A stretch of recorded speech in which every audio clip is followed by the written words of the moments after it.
Hey, what's good, everybody? Welcome to another live session with the Hype Magazine. I'm your editor-in-chief, Jerry Doby, and this evening, I have the distinct pleasure of having an amazing creative. His lens and his mind, the way he sees and tells stories, knows no limits. This guy delivers with nuances, both on the visual side as well as the content and delivery. He definitely helps his cast and himself change timbre in presentation and give you a joyride of emotion that is amazing. I have to admit, this newest piece that we're going to talk about tonight, at the opening, within the first 2 minutes, I was very frustrated with this young man, the character, and I'm like, spit it out, you know. So Roderick Lawrence, he is an award-winning actor and co-founder of Black Man Films, which is a very powerful production company in New York City, specializes in shedding the light on Black experience often ignored by Hollywood, and producing films that merge art with activism. This joint that we're talking about follows a previous Oscar qualifying piece by this young brother. It was, I missed the title. Silent Partner. Silent Partner. Silent Partner, which explored the microaggressions in Black mental health, dominated by the film festival circuit, and became an Oscar contender in 2022. He's back again with a new piece called Speak Up Brother. This is an amazing piece. I mean, it put me immediately in mind of my 17-year-old self trying to talk to girls for the first time and knowing I wanted to say something, and I knew I had this wellspring of emotion and words that I wanted to get out, and it was just clogged up. But eventually I found a way to speak and get my point across and get that yes and that welcome in from, my wife of 20 years. Hey. So, Speak Up Brother is the piece. Roderick Lawrence is the man. Thank you so much for being with us. Hey, man. Thank you. Thank you. Thank you so much for having me, bro. And that intro, man, I need to bring you everywhere and just have you have you intro me. That was amazing. I was like, wow, man. Well, I try to make it nice. Somebody's gonna give me a job one day as an intro person. I'm manifesting that for you. That is most I'm with definitely that. I would clown. Trust me, yeah. that'll be fun. Anyway, Yo, thanks for having me, man. man, appreciate you. So we talked about the pieces, what you do, what you specialize in, message wise, but let's talk about the man from the inside looking out, who is Roderick Lawrence. Yeah, man. Other than that, again, that wonderful intro that you gave of the bio and all that stuff. I mean, inside out, I would say that I'm an artist, first and foremost, an actor, and in trying to be the best at that, and being the best like human I can be, like they kind of like growing and evolving in those things together. See, it's kind of a purpose for me right now. I'm a blacktivist. What I like to say is I am an activist and an advocate for all of us. I absolutely 100% am.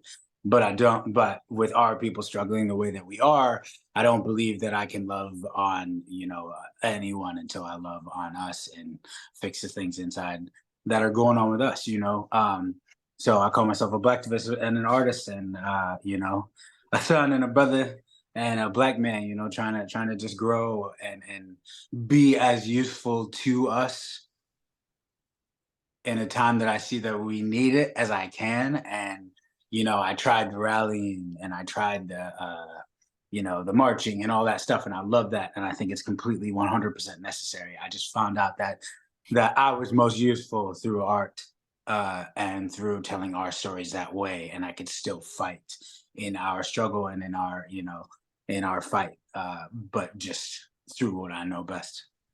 Okay. Now, was there a defining moment that led you to express through this medium, through film and television, things like that?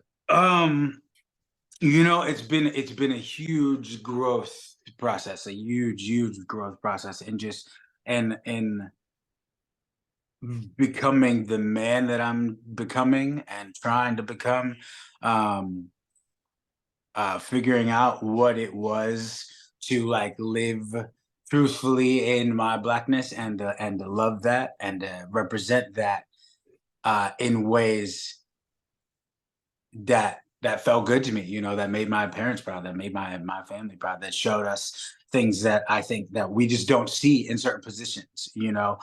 So I think that it's been there was no defining moment. It was just like a series of things that have happened throughout my career and throughout my life. Me discovering what microaggressions were, me going to therapy, me, um, being too loud in certain places and not loud enough in other places, me trying to find the nuance of my voice and of my strength, and how to deal with my emotions and articulate myself, um, in a way that was really saying what I felt, but that was helping us, that was bringing life and words to things that I think sometimes we have a hard time bringing life and words to. So Silent Partner, doing that, I guess, was after the success, I guess, if you will, that it was then that I guess was the defining moment of like, yeah, I can do this, and this is the most impactful I've ever been, and this is the beginning, and this is necessary, and this is how I'm going to use my gift for all of us, as opposed to just trying to figure out how to, live and thrive in being an actor. So it was not just I can do this, it's I must do this. And this is the best way I know how to communicate and get these thoughts out. I mean, very powerful presentations. I mean, even from, to me, um, the lenses that you chose to shoot with. Well, I mean, and that's Nona. That's our DP. Nona Katsanu. She's phenomenal, brilliant woman. So that is on her, and our director, Wes Goodrich, them together, really putting that together. But our DP, she's phenomenal, and she really, the cool thing that the team did do together, um, is that even from the beginning, Wes had a very specific understanding of what we were going for, what we wanted, even like in our first meeting. So when he came to me with the lookbook of like colors of everything from like, John Singleton films to Love Jones to Poetic Justice, and just like color schemes or boomerang of these things, like the things that we wanted to do, then we just, our assistant director and one of my partners over at Black Man Films, who we just brought on Cam too, from the beginning, Cameron Carr. We all were very much on the same page of like what this is supposed to look like, like there's layers to what we wanted to accomplish, but giving you that Black 90s nostalgia and the feel and the warmth of those stories was very important. So, just their understanding of that, and Nona, our brilliant DP. I can't take credit for that. Hey, look, well, salute Nona. Yes. Salute Nona. Yeah.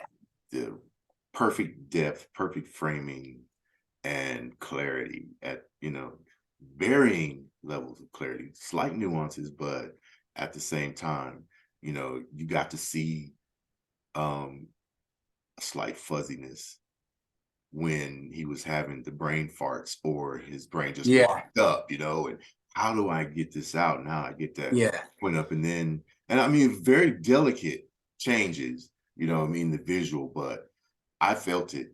And I think maybe I felt it more than I saw it. So that was, pretty deftly done. It's beautiful. Yeah. So I'm like, and then, it after she performed, once he, so he had the courage enough to say, yeah, I want to come in. that unlocked the door. That was the door unlocking. You know what I mean? And then I paid attention. She was looking for him to connect eye to eye at the end. As she looked over the microphone into the audience, she was looking at him. His buddies noticed it, but he was too shy and scared and nervous, and he was looking away, et cetera, et cetera. Yeah. And she was disappointed that the connection wasn't made at the instant she wanted to. So, you know, the fact that he followed her out showed a lot of courage. So you told a story of, you know, self-created fear, and then turning that corner and discovering the courage. Yeah. Courage just being acting through the fear. So yeah, man. Story. Yeah, it's I think that, you know, what she was thinking or what he was thinking, or all the specifics and the nuances of those characters. I think that in the specificity of whatever, you know, myself and Tony, the brilliant actress who plays my Mina Love in this film, you know, like the more specific you can get about your reasons and your whys as an actor, even if the exact reason or why is not like your reason or why as the audience, like you understand the exact emotion and you actually put your reason or why in there, like you're feeling that through your reason or why, which is almost more important. You know, that's empathy. Like that's what it is, but you make it feel like this tunnel thing, you know, the things you felt, and you know, maybe disappointment to one of us, this relief to another one of us, or this is whatever, but we understand the ride of those things, you know, and meeting the, I don't want to give away the whole film, obviously, but yeah, don't give it away. These folks ain't seen it yet, but yeah, wow. But yeah, I think that we represented and brought in a lot of things that we don't necessarily see in the depth of our like love stories as a community, you know, and even like the therapy and you know, the anxiety and those things, like things that we don't talk about, that like whatever quote unquote normal brothers and sisters have. Right. Like we act like it's a, you know, it's some kind of crippling, you know, whatever, but it's not any of those things. It's just things that we're all dealing with. And how do we navigate learning how to communicate in whatever love language that means. So if I can ask, during the process, and you know, I might be overthinking it, and I'm having fun with this. Hey man, go ahead. Yeah. I love it so much. I'm like, during the process, how did you decide to connect his emergence, so to speak, his taking control of himself? Yeah. How did you link that with her delivery to him in that scene, and him missing the signal, the boys, and then him saying, yeah, I'm not going to miss out on this. He takes his shot of courage, and they tell him to put the thing down. I'm telling the whole damn story. I really watched this, man. Like, I'm like, this is crazy. I'm sorry. I apologize. I'm just we'll have to put spoiler alert on the beginning of this. I should have. Let me shut up at this question. How did you connect the two scenes? I think that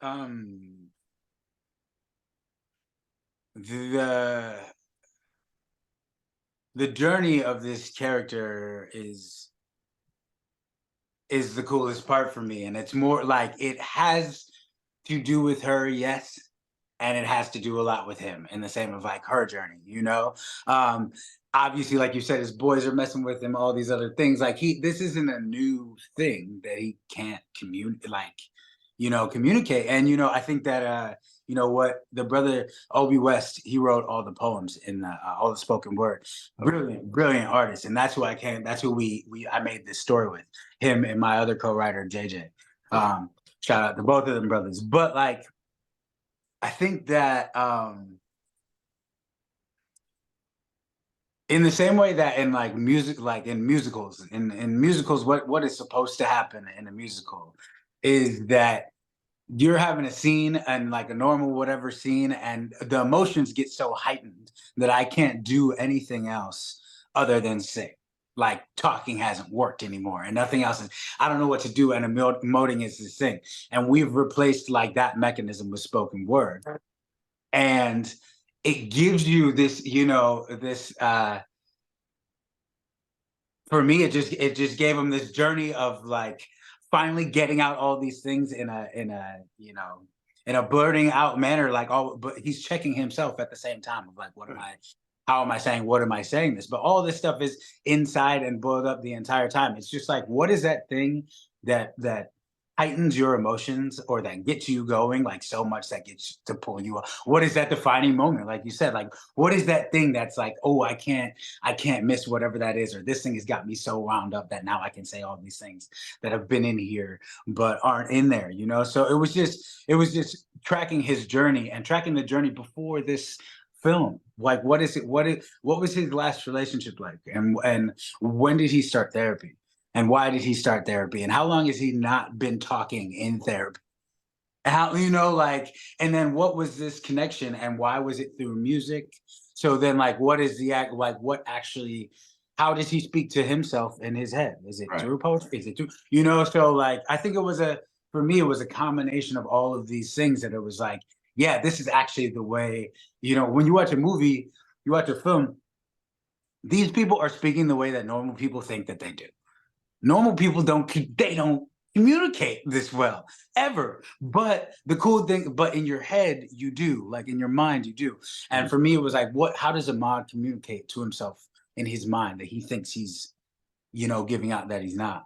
So I hope that answered some of your question. But yeah. It it's great. I'm like, I was talking a lot. I'm like, damn, I'm talking too much. No, man. But I'm like, that was like the best 14 minutes and change. Oh, You know, bro, that was deep. I'm like, wow.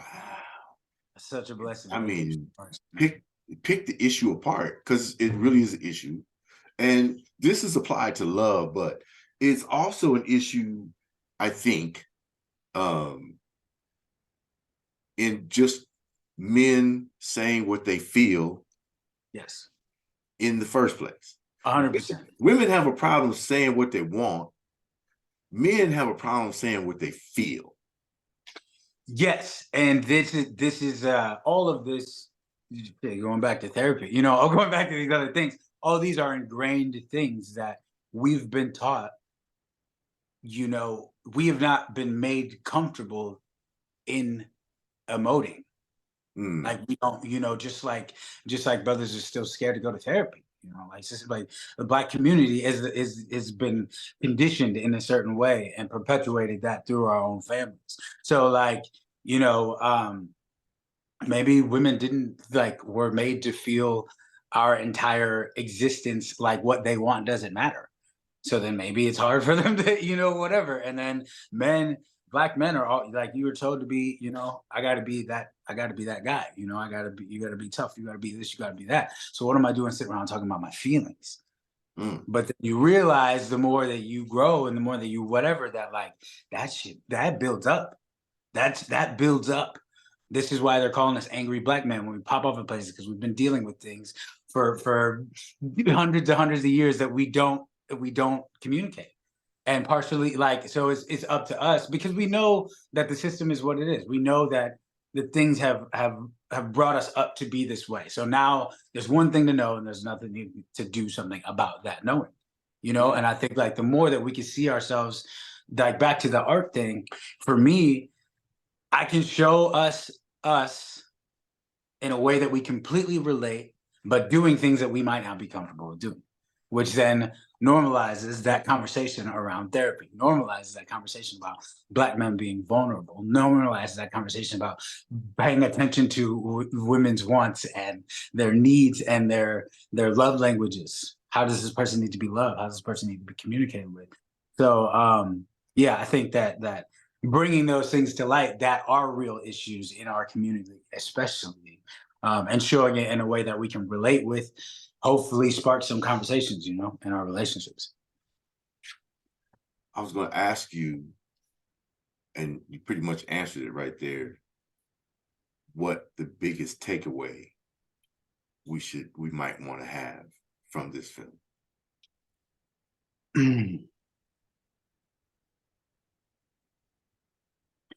I think that man, the biggest I would there's a few things that I would enjoy people to take away. Black male vulnerability is just the acceptance of that in general on screen and then whatever. Black people, Black men in therapy, that's something, the acceptance and the embrace of that. The idea of love languages, but of it not necessarily needing to be one of those 5 things that we read in that book. Maybe there are things that there are ways that we communicate, and that's what the spoken word mechanism is in this, which is cool because obviously that's some weird Afrofuturism thing that wouldn't be a real thing, but in this it can suffice for anything. So I mean, I think that that showing the love language as something without this weird label that people want to put, oh, that's the book thing, or that's what my girl said, or that's whatever. No, this is that. This is what that is, and it's really just about like listening, like actually listening to your partner, like listening to the partner, because then you only know to communicate in the way that they love because you're listening. I'm learning these same things. I'm preaching to myself and to you at the same time, but like I haven't yet figured these things out, but I do know that they work. I know it works. I've been married 20 years. Yeah, man, that's amazing. What works is when she's right, and when I'm not wrong, she's right. So a happy wife, happy life is a whole nother. We can make a whole nother film. Oh, hey. That would be fun. They ought to be doing a happy husband, that's what we're trying to do. We're trying to incorporate all of it. We got. Look, I love it. You've done. I don't know, so many things.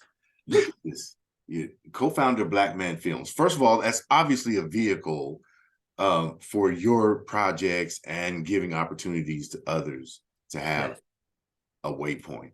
That's dope. You're the 2022 Bronze Lens Film Festival Best Actor recipient. Yes, sir. That was an Oscar qualifying festival.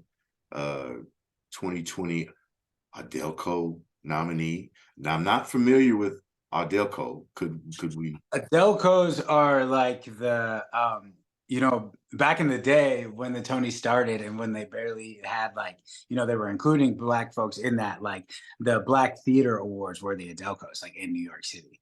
So it was really cool. It was something that I learned about like later in my career too, but I was doing a really awesome play with my co-founder of Black Man Films, my partner, Thelma Kernan. She was in the play with me, and we got nominated for Best Ensemble for Adelcos, and that was really cool.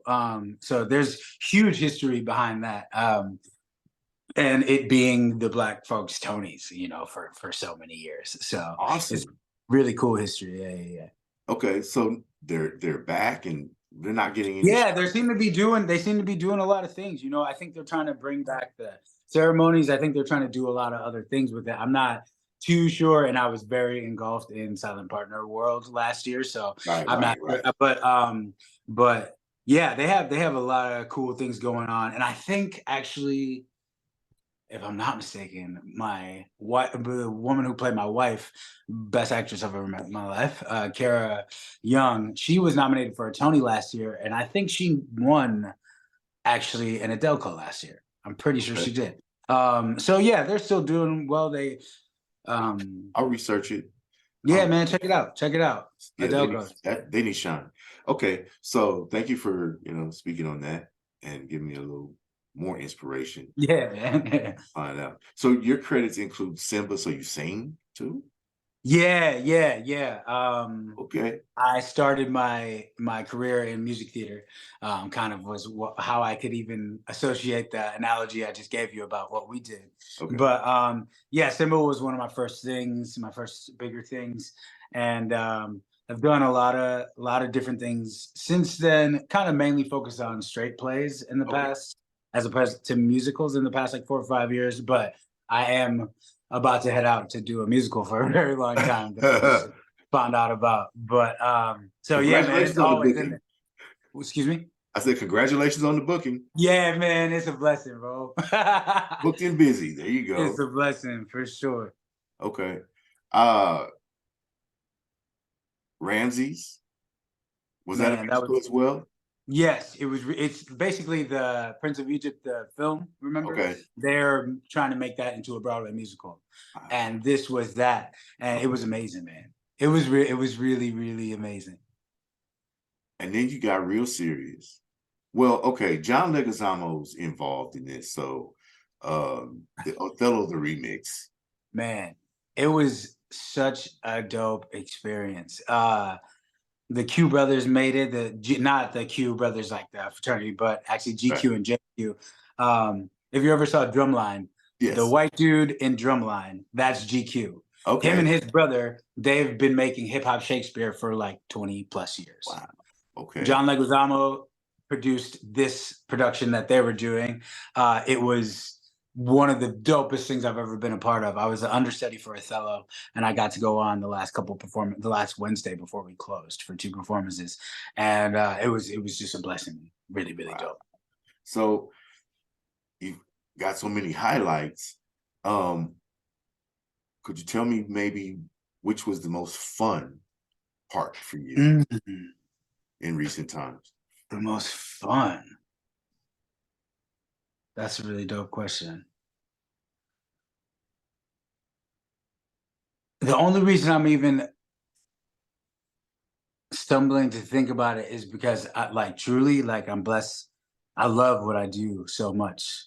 Okay. And that is a huge blessing. Like every time I just had a show pop into my head about what was the most fun, I actually literally just popped to another show and was like, damn, man, I had so much fun on that. So, I mean, you know, I did Godspell last year Okay. at Pittsburgh Civilite Opera, and huge production with a brilliant cast. I played Jesus in it.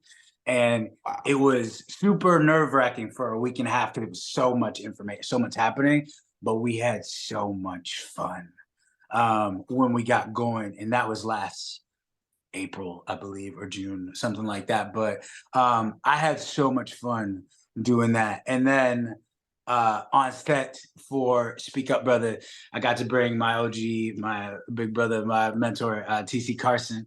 Okay. And to have TC there with us that day on set and to be able to shoot this really black film in Harlem with these brilliant artists and do all that stuff, we had so much fun. It was nerve-wracking. We had a lot to do in 4 days, but I had a lot of fun. So, you know, my last 2 experiences acting have been super blessed.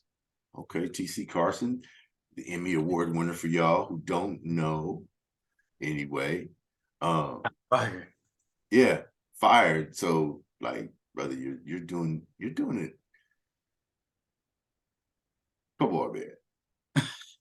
Come on, man. You're doing. I don't even have the words to praise you enough. You know, I because appreciate you, man. I've been freaking journalist and I'm supposed to be like neutral, but I can't Yo, because I appreciate very all of it. powerful, very moving. I'm Thank you. like it brought a little youth back to me as I reviewed and like and then I look at my wife and I go, what a miracle, you know, that this happened because I had no idea what to say to you. And here it is on the screen, like That's what we want people to take away. Exactly what you just said. That's beautiful, man. that That's a was blessing. Thank that you. was Thank you dope. for the words. Most satisfying about what you do. Ooh. I'm slowly shifting that in my in just the way that I speak about like life. You know, I think most personally satisfying for me is to bring characters and people, whether they're real or fictional or whatever, you know, to life and to emote truthfully in ways that I think that I don't necessarily get to do in real life. and that people don't get to do in real life, to kind of take someone through a journey that they may have needed at that time, is my personal, like, to feel that with an audience, or that's why live theater is amazing, or to feel that through whatever, or to get testaments in the way that yours is personally so rewarding to me.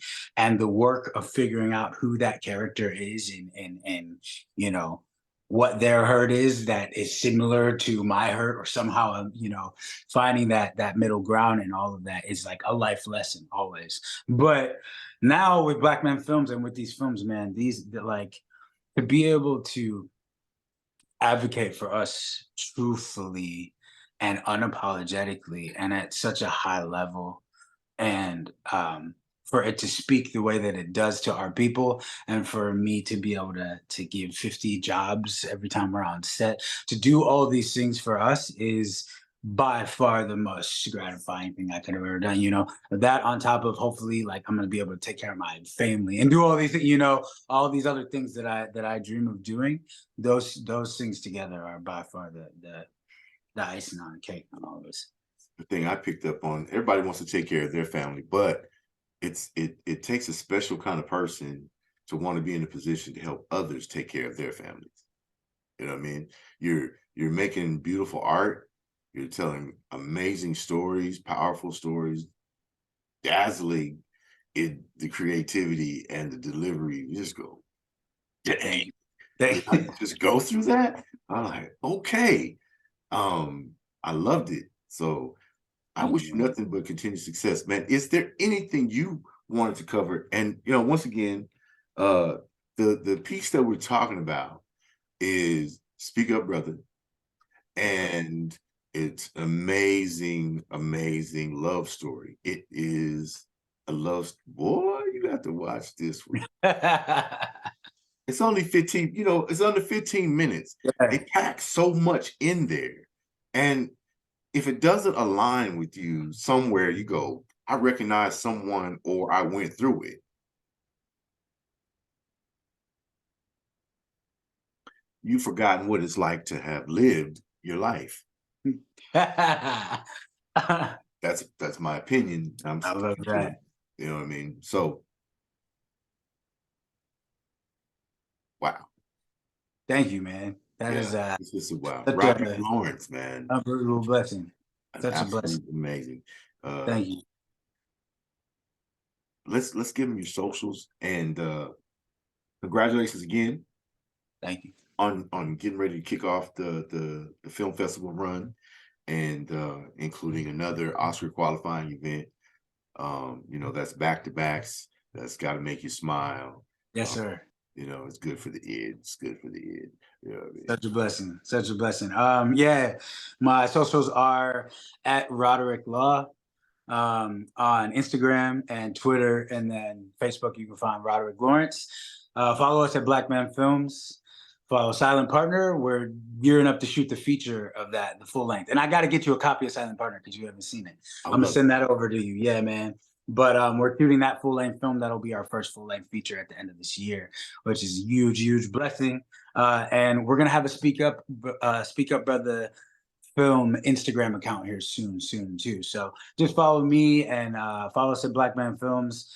And I appreciate the support and the love so much. It's a huge blessing just to hear the affirmations and the things so naturally from your mouth. So thank you, bro. Oh, thank you for the opportunity, and thank you for sharing and giving and being patient with me, because I know I talk a lot.